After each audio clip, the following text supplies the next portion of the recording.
outside of the evil empire. There are some sources in Russian states, things that have been sat on. But like you said, I can sniff that sort of modern day influence to social paradigm. But what I'm understanding is, look, with H.G. Wells, so he's bringing out this literature, say, The Time Machine. So do you think these words are actually given to him as social engineering as to what's to come, or do you think this man existed and is actually writing these things? This becomes problematic too, and the way I choose to deal with it is we never forget that history is a lie agreed upon, which is attributed to Napoleon, whether or not he existed in the way we think he did. With H.G. Wells, we have what we have. We have books with his name on it. And while I guess I do probably assume there was a guy named H.G. Wells, these are hard things to prove one way or the other. But one thing you can do is when you look at any given author, you'll start to notice a commonality if there's reality there. In other words, one book, the style of writing in one book should resemble another. Like if I wrote things, most people who follow me would be able to tell that, it seems like the way I would communicate. It's like that. But at the end of the day, all these big authors and even people like Shakespeare, it's a whole tale being woven, and it always ends up going back to the royal circles or the circles of power and its agenda. And even something as innocuous as The Time Machine, that was written for a reason, to introduce science fiction as a genre. And part of what science fiction as a genre does in the modern age is it leads us all into fantasy. After all, Star Trek in 1966 is sci-fi, and it was used to implant false, images of space into our head to try to convince us that space is something that it's not. Long time before. Incredible. Well, with H.G. Wells, he's writing this book in the late 1880s, yet he's envisioning nuclear bombs. He's because it states in the book the mushrooms were sprouting. So, they know this is happening, 80 years before it's in, the Trinity tests. And as well, I believe that fashions are part of the paradigm as well of the social engineering. I really do, because it states in H.G. Wells' book that, he's looking at clothes changing in shop window across the way. And They change from, the skirts go up, and then they show you the 60s were mini skirts. Now, how can you have that in 1880? So it's out of a handbook, isn't it? Of course it is. So many of the things we can point to, the idea of satellites, well, that was a sci-fi writer who brought us that. Telecommunications. Look at even the idea of the communicators on Star Trek. Back in the 60s, people were, oh, that's crazy. Wherever they are, they can talk to everyone they know. Well, we can do that now with a cell phone. It's everything about our reality. Many things, maybe not everything, can be attributed to these kind of circle of power people who were the published authors. They were approved. Like, consider right now if me, Crow, wanted to write a book, and I wanted to write honestly about what I felt. So I talked about things like the false news that's so predominant, all the fake violence and the fake shootings. Would that ever get published by a big publisher, by like Simon and Schuster, or, would it ever make the New York Times bestseller list? Of course not. And so we've got to understand that so much of these landmark things that we all go through school with, we all read Lord of the Flies, we all read Animal Farm. These are just more examples of people hovering around circles of power, royalty, and the Tavistock Institute.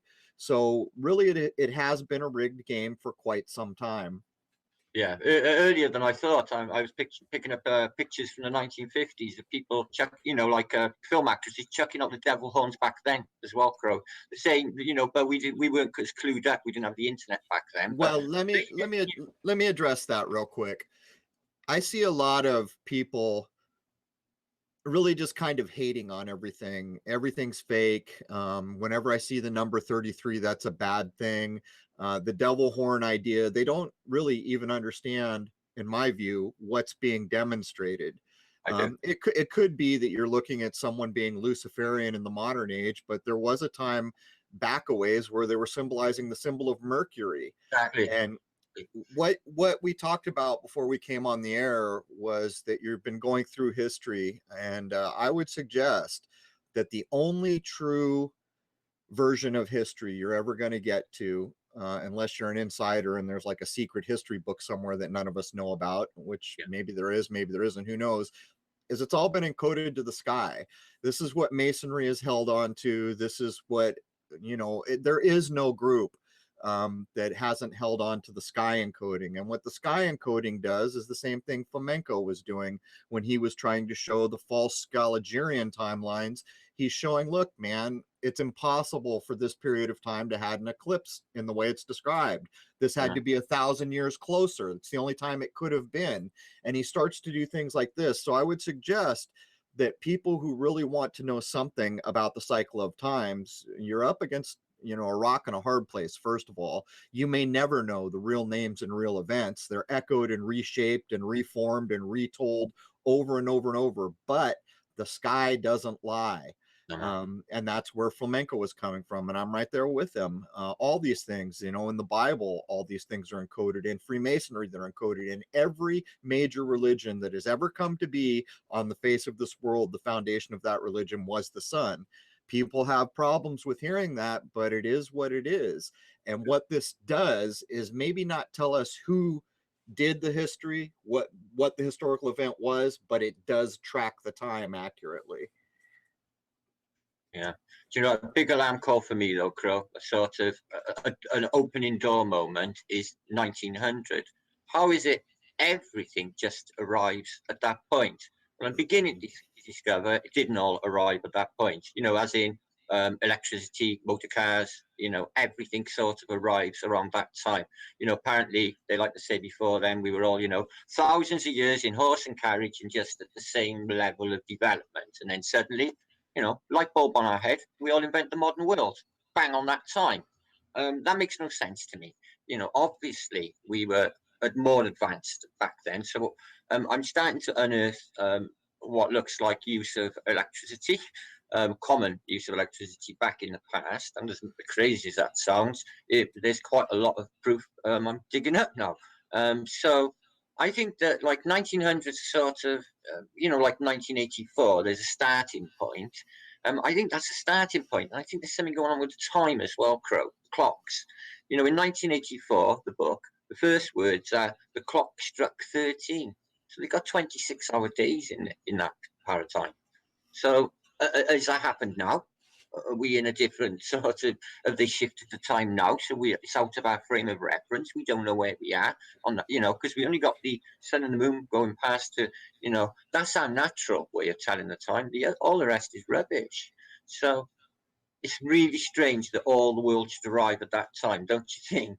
So yeah, well, again, I think people need to start paying more attention to the sky, because that truly is the only way to divide the seasons, and the seasons is the only definition of a year. And again, places like Freemasonry that people love to hate on, these people have tried to keep these traditions. In my view, what the Masonic tradition held on to is a very corrupted version. But you see, it seems pretty evident that every age that has had human beings, there's been a level of sophistication there. I think each age, maybe the sophistication is a little different. Maybe it's possible that the age that come before the modern era, they were more in tune with nature, and so what we would call technologies were more in tune with a natural environment. And I think that's a big part of what the modern corruption of our chronology is about. Yeah, trying to separate us from any sense of natural. It's almost like there's this idea that we're all born naked into this system, and so a lot of people will feel a creator did this, or that it's divine in some way. And what we see is the powers that be using technology and science, which is a corruption in my view, to replace that. You see, because if science and technology successfully pulls every person permanently out of nature, then they truly are the masters of the universe, because they control the technology. And then at that point, it does become a bit like the book Animal Farm, where you can easily rewrite historically anything you want. You could say anything you want about what happened last week, for that matter, by the time everything is online, and quite often you'll get away with it. We see these things all the time. And the problem becomes is when you start to talk about the sky, people will start to think of astrology, so they'll say that's hokum. They'll start to think of other things as hokum. Well, I'm here to tell you it's not hokum. I've been behind a telescope since the mid 90s, and the zodiac itself is how we place the sun. The sun is how we mark time in conjunction with the moon down here. This is not hokum. This is, in fact, the clock for the place we live, and it's not a clock that can be screwed with. And I would point out that all the chronology we actually use in the history books, that gets screwed with all the time. As a matter of fact, one of the main places that keeps time in this world is in Washington, D.C., the Naval Observatory, and they are, in fact, by open admission, still tracking the Julian calendar. Well, what's that about? You see? Yeah, so the royal family and the Freemasons. Yes. Yeah, exactly. So it goes to show you that people are trying to hold on to some semblance of a real chronology. But, you know, we're not stupid. When we see people like Scaliger and we take it apart, we understand what that is. That's even if that person existed as a real man, which I think it's quite possible he didn't, he was a Jesuit. And the Catholic Church had the biggest agenda of anyone that will ever be, which was namely to get every person to follow their religion, their brand of religion. That's who Scaliger was. And so when you understand the Benedictine monks who are the scribes, you start to put together the picture that people like Flamenco have gone at, showing that these jokers rewrote history, basically. Yeah, man. The Benedictines, they were all multimillionaires of the day. It's just phenomenal to my mind. There's nothing we can trust at this time. It's incredible. But the further they take us away from this, how do we get back? Isn't you know, they just Through take nature. You have to get back to nature to get back, because if you continually look at constructed things constructed by the hand of man, there it is. You have the possibility that it's been messed with or that it's not honest. When you get back to nature, a tree will never tell you a lie. A bird will never tell you a lie. When you observe a full moon, you will never be told a lie by that moon. It is what it is. And this is what they're all tracking. This is what all religions form their foundations on, whether people want to hear that or not. It's just the way of things. And so when you begin to get back to a more natural system where you understand there is no lie in it, you begin to enable yourself to think in a different way than you had previously. And this helps you detect nonsense. And it also gives you that gut reaction when you observe a thing and you know instantly the ring of truth is not in it. If you get to that place, then living becomes a much more doable thing, because you can recognize quickly, oh, there's no ring of truth there. I don't need that nonsense, and walk away. And that leaves you with things that don't lack the ring of nonsense or the ring of truth. So I would just say, get back to nature, learn about the sky, understand what the zodiac does, understand that the oldest cultures that we can get any kind of a writing from were tracking ages with the sun and the moon and the zodiacal signs. That's what they were doing. And that is a clock where no one can reach up and screw with the hour hand or screw with the minute hand, you know? No, I believe in the horoscope. I believe it determines people, you know, the outcome of events. They certainly believe it, Crow, because they carry out events on certain calendar dates, do they not?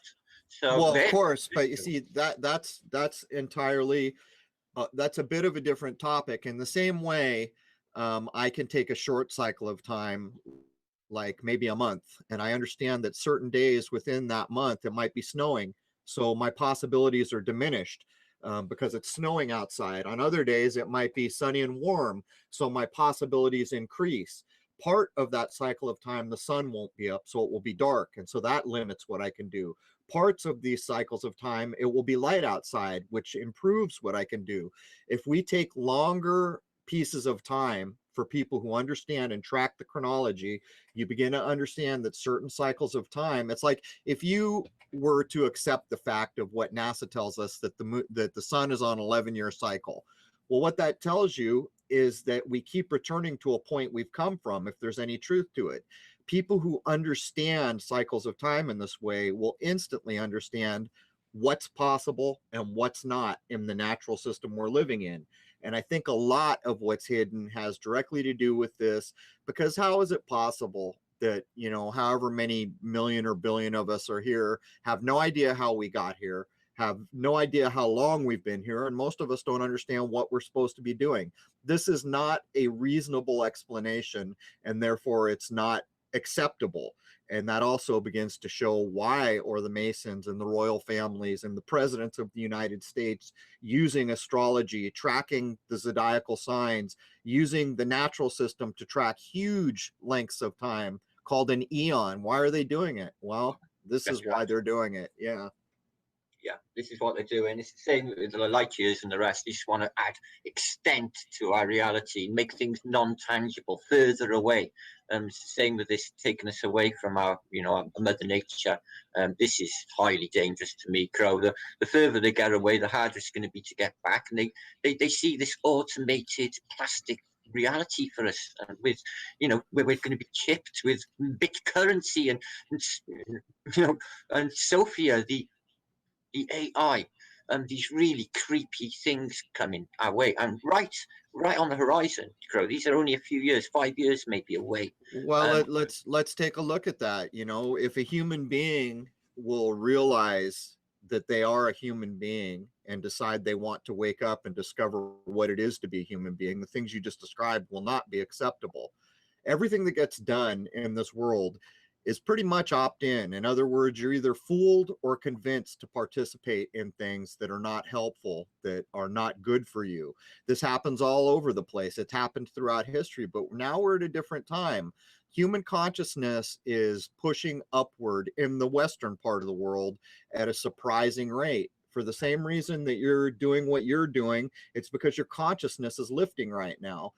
So I would suggest that if you recognize all these things on the horizon as not helpful to a living human being, then don't opt into them, don't accept them.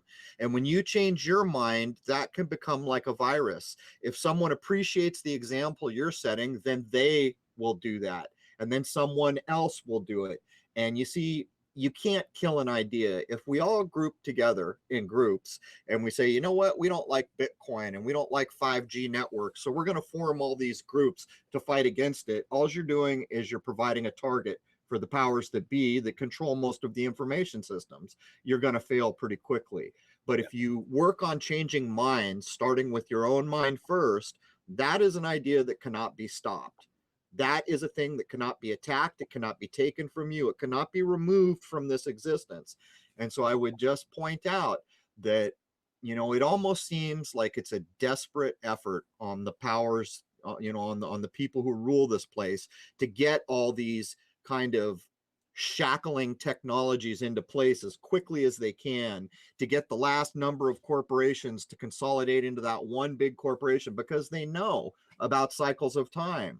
And one of the things about the cycle of time we're in is our consciousness are shooting for the stars right now. Human consciousness is going up, up, up, up, up right now. And so, nobody knows what the outcome will be, or I don't know what the outcome will be, but I do know that you need to change your own mind and then be an example to everyone around you to give them the opportunity to change their mind. And really, that's the only way forward I see. Agreed, 100%, Crow. They corrupt the hearts of men, and to me, there's nothing they can give us that I want. There's nothing they can offer us that is real. It's all just superficial. It gives you no soul satisfaction. They offer you, all the things on the plane, the pretty sparkly lights and flashy things, and buy. None of it gives you satisfaction. None of it. Not true spiritual satisfaction. So we just need to move away from all of that, and turn our backs on television and anything that they toxins in everything, the foods. Watch it all. We explain to everybody how this works, but it's just becoming aware. I think the things should be localized, Crow. I do, to smaller Dutchy states, to control yourself, and outside of bigger control states. I believe it's the way. There's one thing I can add here. I'm sorry, we kind of got a lag between us. I hope I'm not stepping on you. I apologize if I am. My bandwidth. I do apologize, Crow. I just altered it. Yeah, it's snowing here, so my connection gets sketchy. Yeah. So, but what I was going to say is one of the biggest rules of thumb that I run my life by is if I see a thing that I don't appreciate, that I think is unhelpful, I go the opposite way. I don't have to think about it. I don't have to consider it.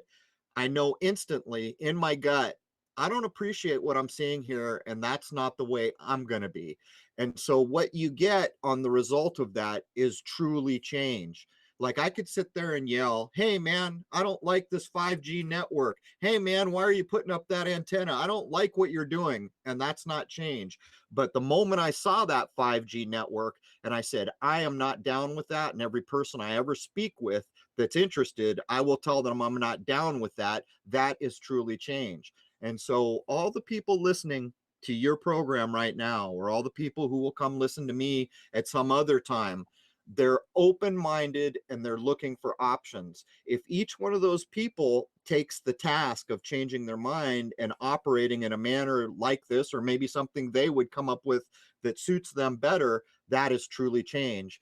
And I cannot point out to you that in the last few years, there has been such a tectonic shift. As a matter of fact, 4 or 5 years ago, if I talked about chemtrails or 9/11, in some ways there was hell to pay. If I say these things now, the only hell I'm going to pay is people like YouTube, which I don't care. YouTube can do whatever the hell they want. I'm not concerned with YouTube. I'm concerned with the people. And I see the people now not blowing their lids and going, what are you talking about? This is nonsense. This is conspiracy. What they're actually doing is they've considered things now, and they see there is a huge consciousness shift going on right now. And, I hope and pray that that shift takes place quickly enough to counter the full technical onslaught that is trying to replace our natural reality. And I think it probably will, because I'll tell you one thing about being a liar and a deceiver: you never get a day off.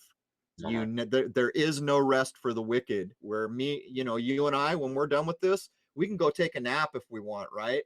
The people who are doing these things they shouldn't be doing, they don't get a freaking nap. And that is a huge disadvantage in my book. Say karma. No, Crow, I really appreciate what you just said. You're just speaking my words for me. It's exactly how I feel. You're saying what I want you to say more than anything, Crow. Just please, everyone, just listen to what Crow's saying. This is what we need. We need to appreciate what is going on, understand it, take it for what it is. Don't ever let them drop your vibration, your body buzz.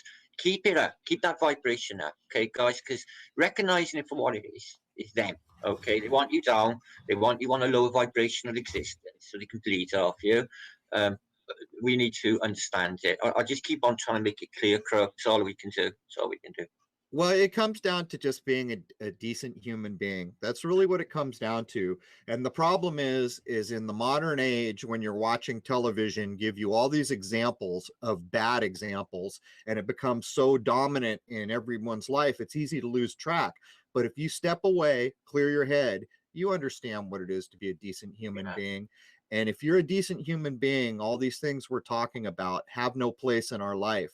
That's all there is to it. If you're a person who decides I'm not going to harm people, I'm going to be a good individual, I'm going to be, have higher moral values, then materialism and all these other things that are jammed down our throat every year at Christmas, and then every year, in any given month, they won't have a place in our lives. And so that's really what it comes down to. So much of television is designed to make us fearful, to lower our minds, to make us a bit like children in a room that are so easily scared when the light is turned off. And the shame of it is, we went through the Cold War, remember? Yeah, the shame of all this is pretty simple.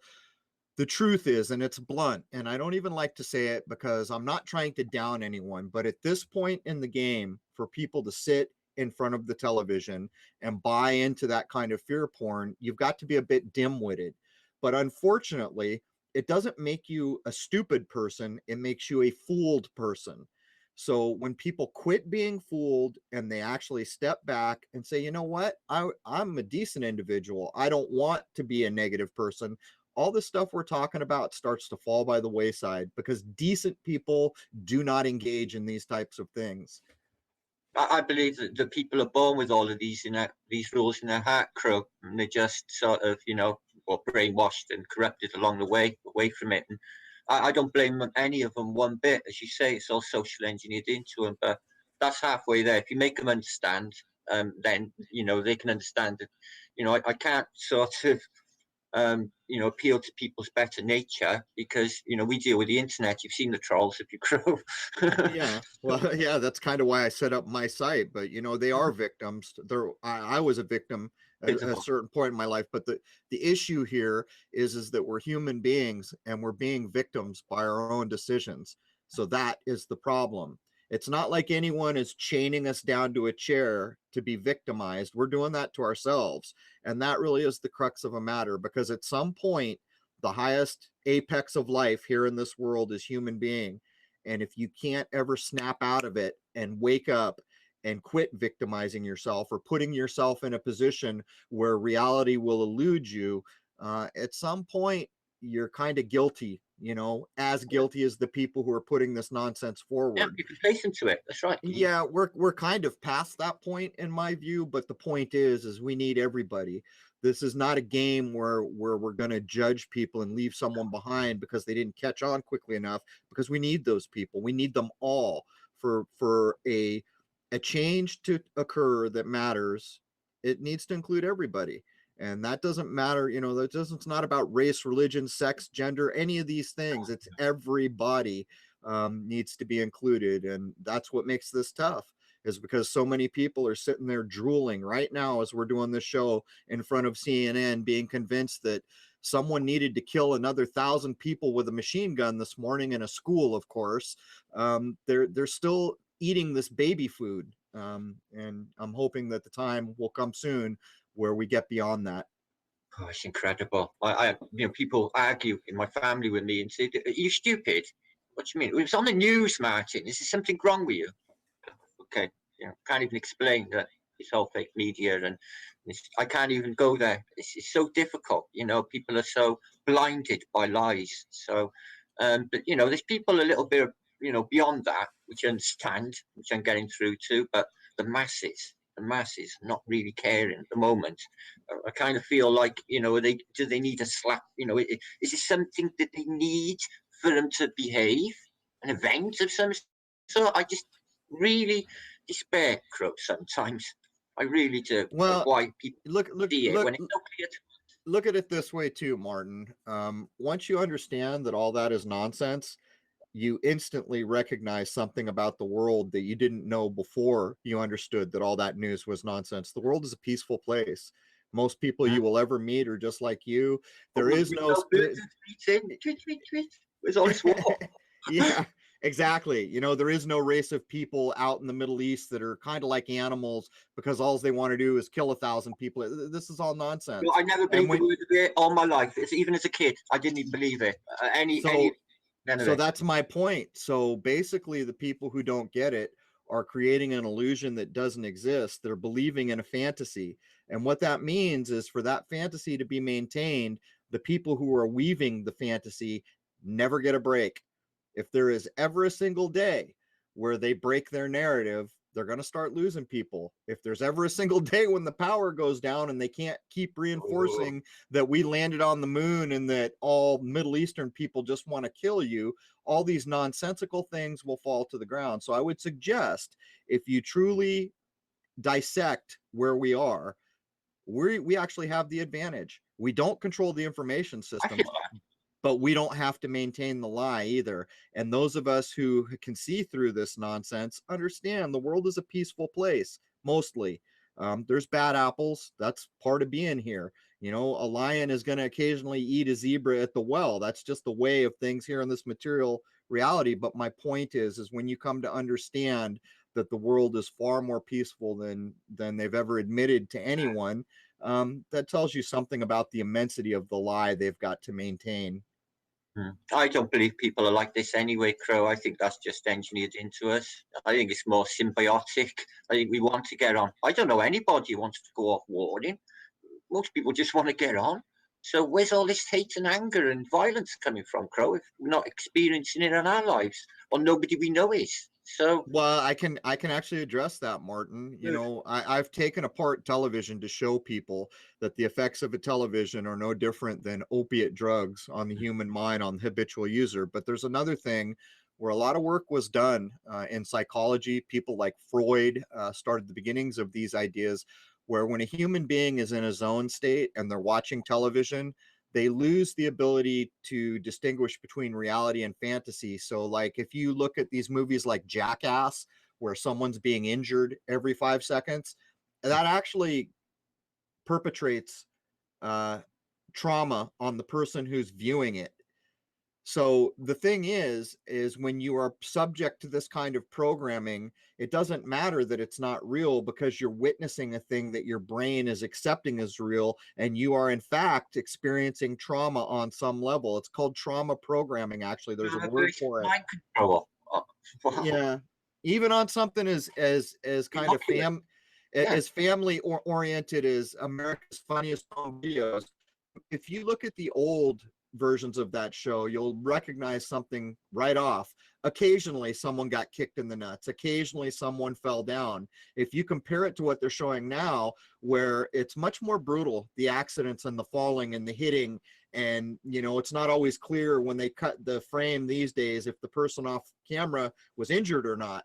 This is trauma programming, and it's done for a reason. As a matter of fact, here in the United States, they just got a new host, the black guy from Fresh Prince of Bel-Air.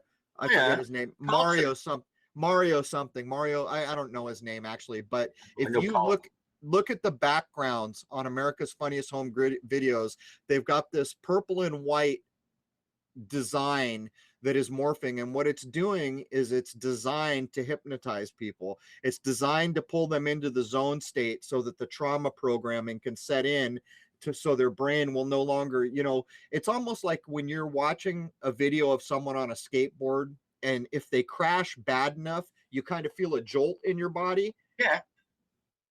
While they're playing on, it's they're using the fact that your brain can't distinguish. Down onto our theta level, where it's going in like really deep into the subconscious. They're using that, so it's semi-hypnotic. It's really sinister. Well, if you break that apart, you're looking at the average guy who may have a 9-to-5 job in a dentist's office. So in the course of a week, the idea that he'll experience any trauma or see anything horrible is pretty low, and yet 6 hours a night he's delivered trauma programming on TV or some other form of programming, and that becomes the basis for the fantasy.